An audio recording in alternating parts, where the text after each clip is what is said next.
Hi, my name is Autumn Marie, and today we are going to make dip-dyed macrame coasters.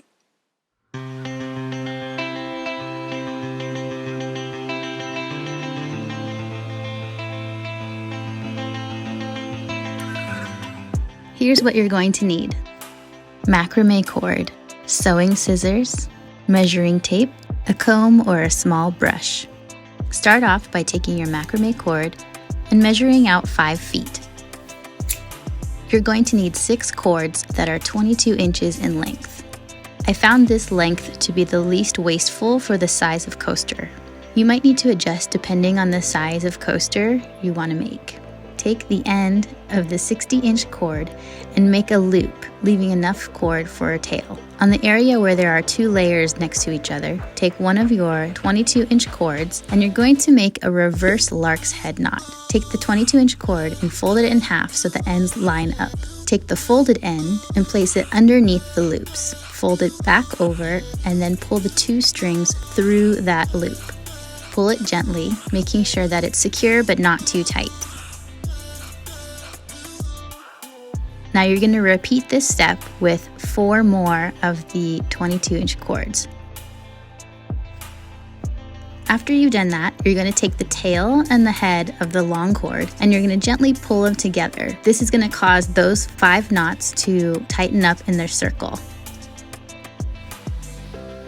Taking the tail, I'm going to do a half-hitch knot. This just adds a little extra security and makes me feel a little bit better about not having this coaster come apart. You're going to make a number 4 with the tail going underneath your long cord. Take the end of the tail and now you're going to feed it through the middle of the 4 shape. Pull it gently and adjust the loop.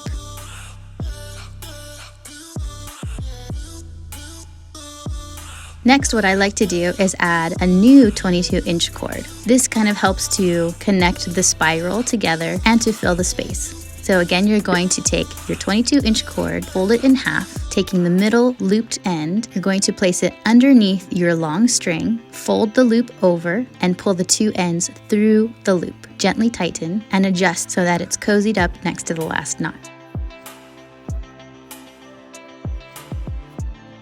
Now you're going to take the next closest cord, you're going to make 1 half-hitch knot with 1 string. Take the 1 cord, pull it underneath, making sure that the long cord is down and to the right. Create that 4 shape, take the end of that cord, loop it through into the middle of the 4 shape, pull it gently. Make sure that after you've completed the knot, the tail of that same cord is pointing down to the left direction. Continue on with the next cord. Repeat this step until you run into a little bit of a gap. This is when you're going to want to add a new cord. I was going to try and figure out the exact measurements, but because there's gaps every so often, the exact measurement will change. The best way to measure the new cord is to measure it up against the length of the cords that are already there. Take the cord of the last knot that you've created and line up the end of your new cord with that. Run the new cord all the way down to the center of the coaster and then double it back. Make sure to leave a little bit of space, I'd say 1 inch or so, to allow for the reverse LARKS head knot. You'll see that this kind of filled in that space, and then I just continue on with the next cord, going back to 1 half-hitch knot. Repeat this process until you get the desired size of your coaster.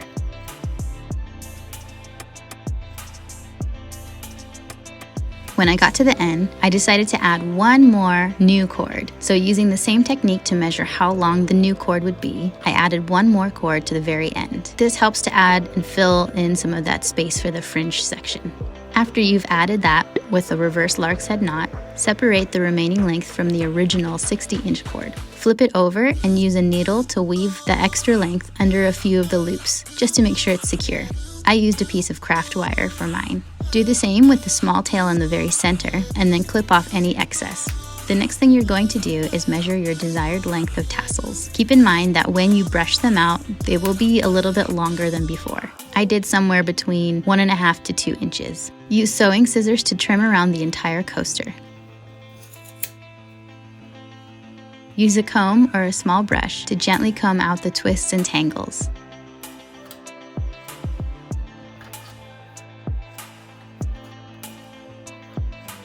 Finish with 1 more trim around the entire coaster to even out the desired fringe length. Putting your coaster on a book or something to raise it off of your workspace is really helpful. Repeat this entire process for however many coasters you'd like to make. I made a bunch of them for the shop over a span of a few weeks.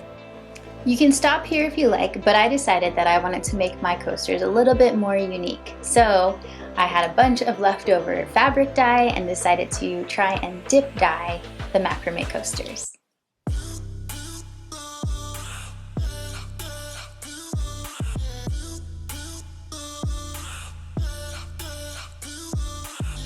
Here's what you're going to need: a large pot or something to boil water in, 1 to 2 large tubs or bowls, dish soap, salt, a metal spoon, tongs or chopsticks, gloves, bottle of fabric dye. Make sure that the bottle of dye matches the type of macrame cord that you have.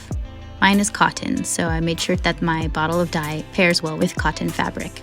RIT color stay. This helps to keep the color locked into your piece. Tape or clips, a tray. So my design plan was to leave a group of coasters in the natural color, to dye a group of coasters completely solid color, and to take some of the coasters and do a half dip dye. I started with the full color. Start by heating up your water. You want to make sure to have enough water for your items to fit in completely. I boiled about 3 gallons and had a little bit of extra.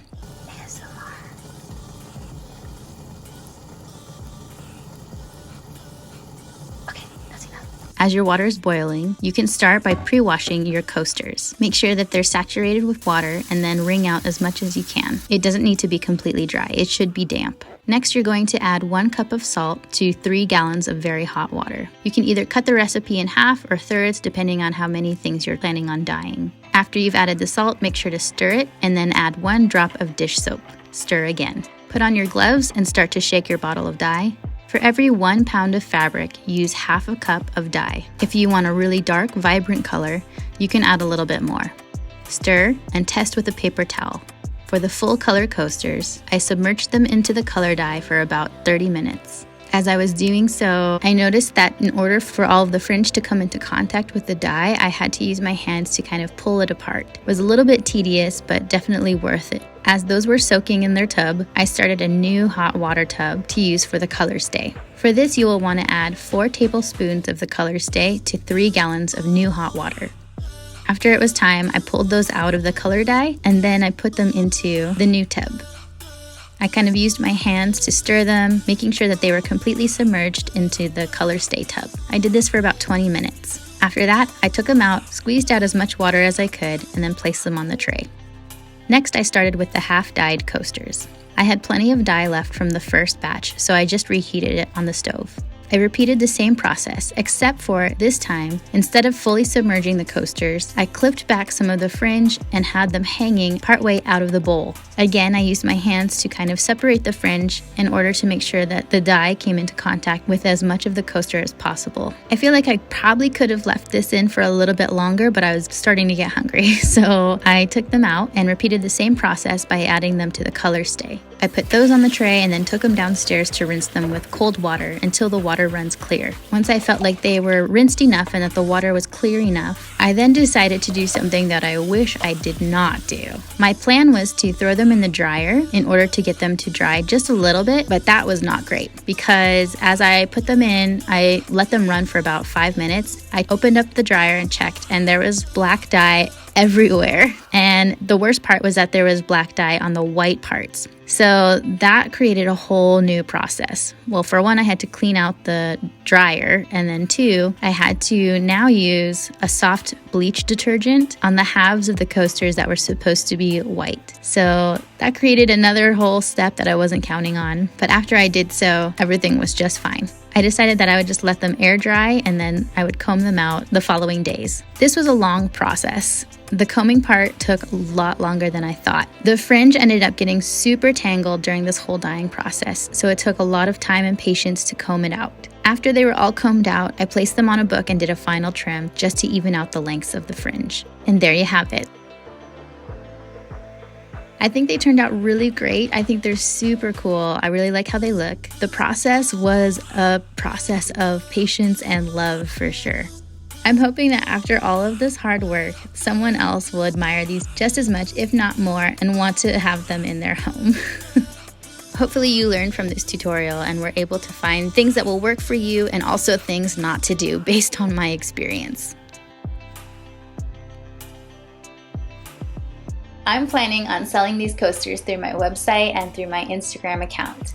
You can find these coasters and all the other things that I'm making on my website by visiting www.asteparoundtheworld.com/shop-asatw. Or you can check out our Instagram account at shop.asteparoundtheworld.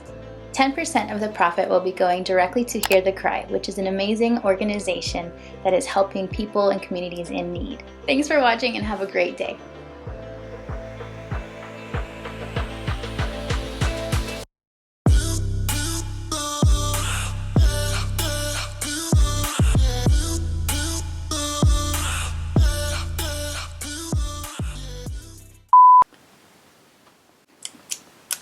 Try teeth the best.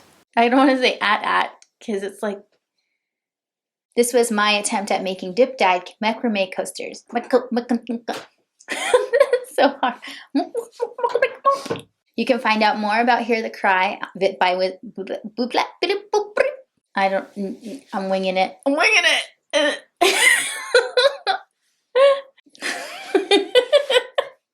This feels weird. I'm getting flushed.